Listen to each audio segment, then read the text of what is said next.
everybody, Adam here. I am the owner of Vintique Motors, and today I want to show you guys this 1924 Packard sitting behind me. Before we get to that, I want to ask everybody to please like and subscribe to our channel. Check out all our past content. We love bringing brand new cool cars to show you guys, so like, subscribe, and get to see all that stuff as we bring it to you. So let's talk about this car here. This is a 1924 Packard Single Six. It's in the Touring configuration, so it's a convertible, 5 seats. I believe they called it a Model 226 back in the era. So, you know, big, beautiful fender car. Love these with the artillery wood wheels. Big, I think they're 22-inch diameter. Don't quote me there, but we'll check on that later.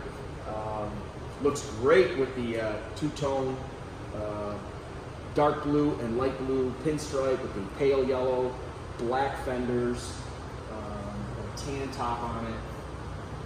An aftermarket late model trunk here to store all your belongings, because there's not really much room inside when you got 5 people.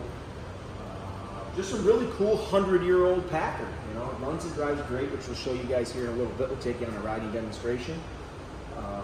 Really cool thing about the 1924 model is you got a lot of the styling cues of the larger 8-cylinder model. So one of those was dual tires on each side, spare tires.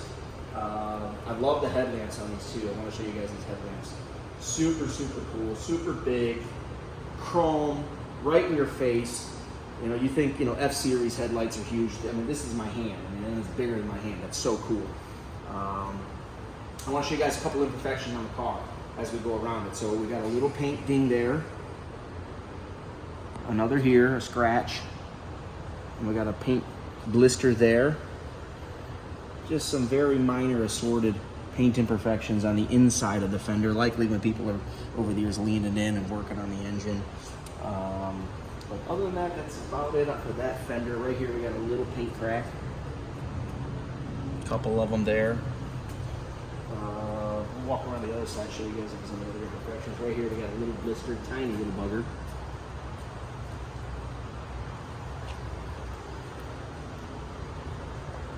Looks like at one point there was a touch-up right there.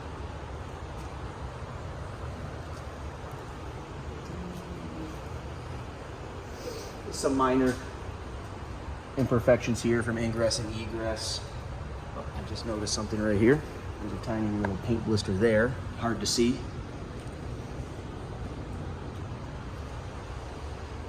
And there's a little touch-up right there. So all around the car, just a handful of minor little imperfections. The paint, I don't know how old the paint is. You know, it could be 20 years, could be 40 years. I'm not exactly sure, but it's in very, very nice presentable shape. I want to go ahead and show you guys the engine of this car, and then we'll do a cold start and take it out on the road. So this is a double opening engine. You get to both sides of it. So we've got a straight 6 here. I love how these are got all the exposed spark plugs and the wiring. Just super, super cool to see how they did things 100 years ago.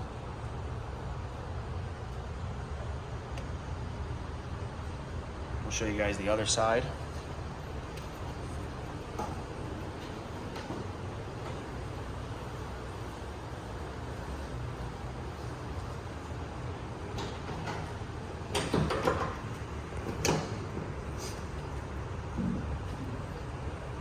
You got your single carburetor, and there is an aftermarket fuel filter added with a on-off switch.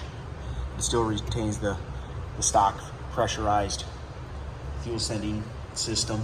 There's no electric fuel pump in this, so it's got the standard mechanical that you would find. So it's a largely unmessed with car, you know, just a really fun, cool driver. I'm gonna leave this side open. We're gonna show you guys the interior, and then we'll do a cold start. We'll go through the passenger door, show you guys. Pretty Spartan, you know, even for 1924, you got leather seats and just a handful of gauges.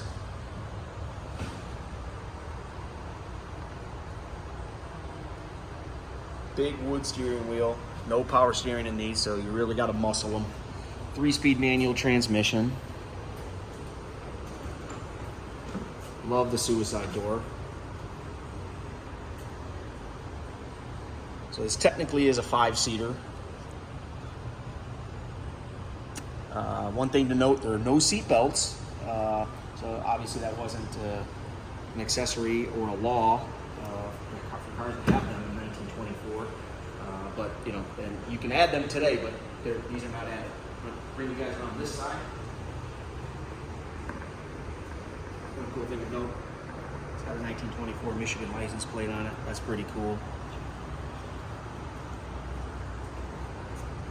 I'll show you guys this side, get a better view of the shifter mechanism, the pedals, and here's our parking brake. Now up here you have on the steering wheel, your spark advance and your throttle advance. You know, that's more for really heavy cold starts.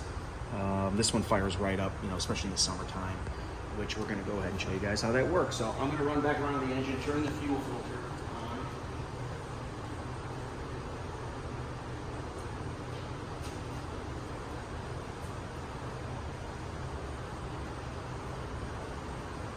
Give it a cold start. I want to have my camera come around this side, show you guys how this works. So this is your choke. We'll pull it all the way on. Clutch. Here's your brake, accelerator, and your starter's right here on the right with your foot. So the way this works is you got to turn this key a couple times over, flick your ignition switch on. Now you have power. It's in neutral.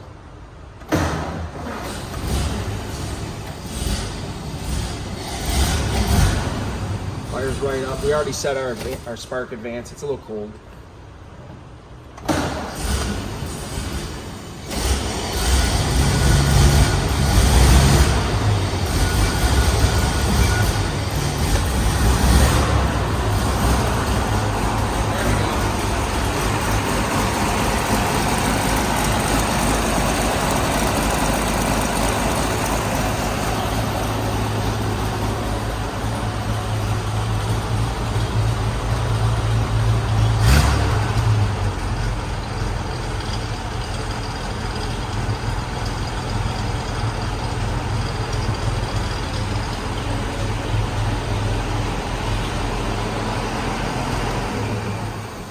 One cold start, so what we're going to do is button up the hood. We're going to get outside and take you guys for a riding demonstration. Okay, now that we got the car outside, we're going to go for a little top down in the sun drive. You know, it's about an 85-degree, beautiful Michigan day.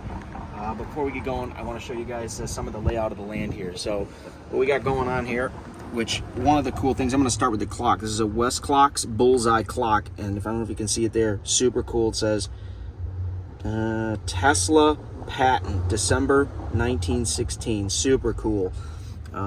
Got our odometer, our speedo, our trip. Over here is our ignition key with our ignition switch and our light switch. Battery amps, oil pressure, and our gas gauge. So just your basics. That's all you really need with these cars. So we're going to go ahead and fire it up and go for a little ride.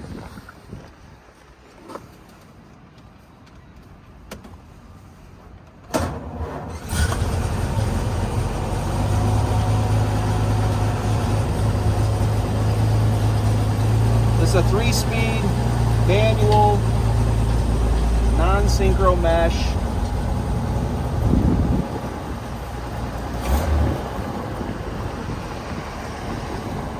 Wait for a couple cars to clear here.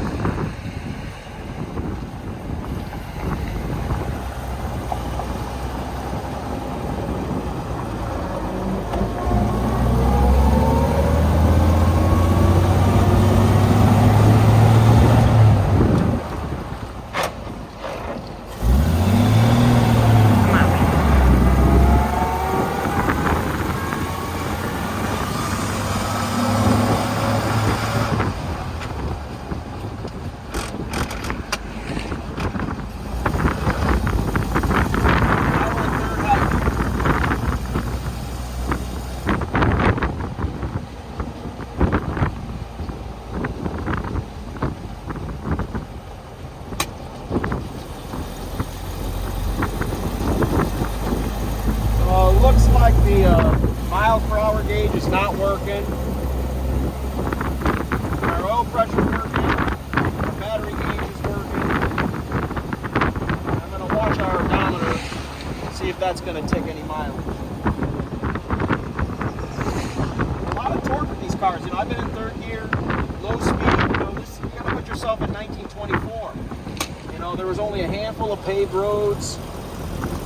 You know, most of these cars were just, you know, getting you into town and back or around town at slow speeds, 30, 35 miles an hour tops. But, you know, you could probably get this up to 45-ish, maybe 50.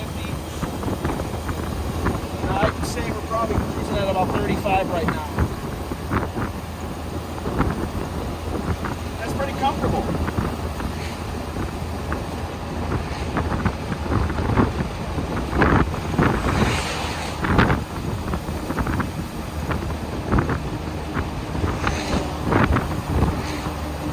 Really cool too is to see that moto meter up front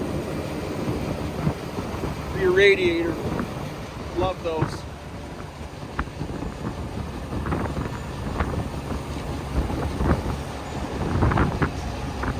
Brakes work good. I mean, this is 1924, so you got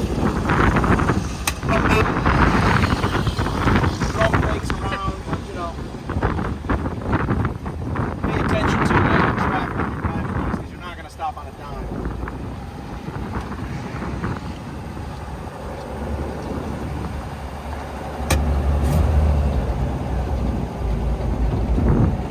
Make sure we don't have any traffic to deal with because I try not to crunch our gears too much. I'm double, triple clutching.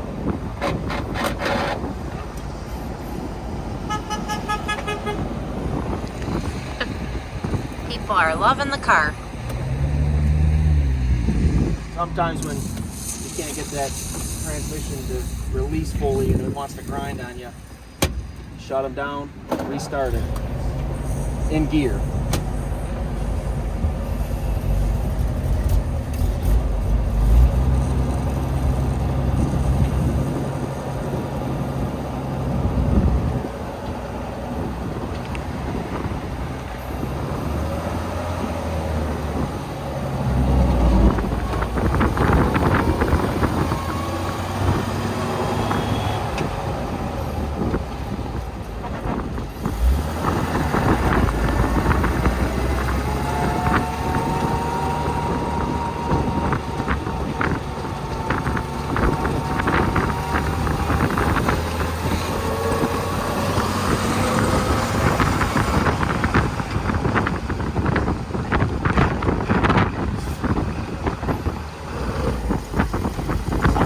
Trying to find that gear, you throttle the accelerator a little bit and get it to go.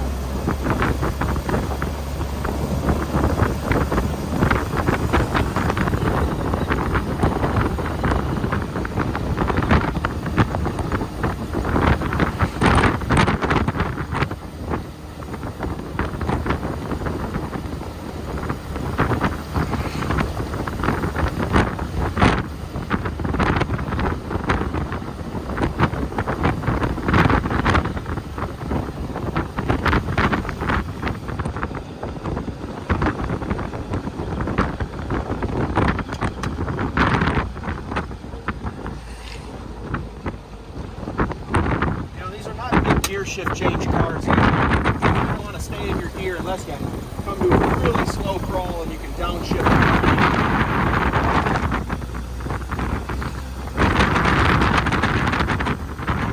Our trip odometer is not working. I still haven't seen that odometer.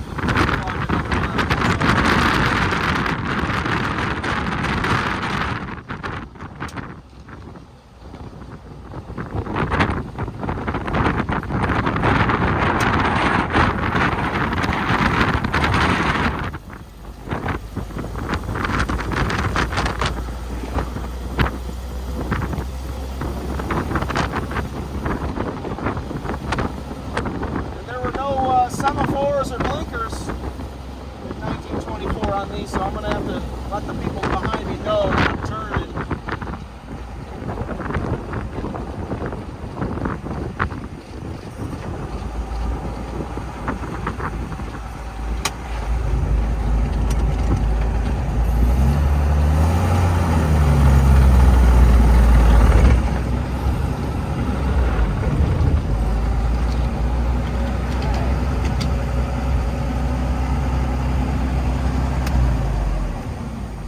ride. So there you go, one riding demonstration on a 100-year-old Packard. So I hope this is very informative for you. Yeah, you liked the video and you had fun with us. So be sure to subscribe to our channel and prepare for some more really cool cars coming your way.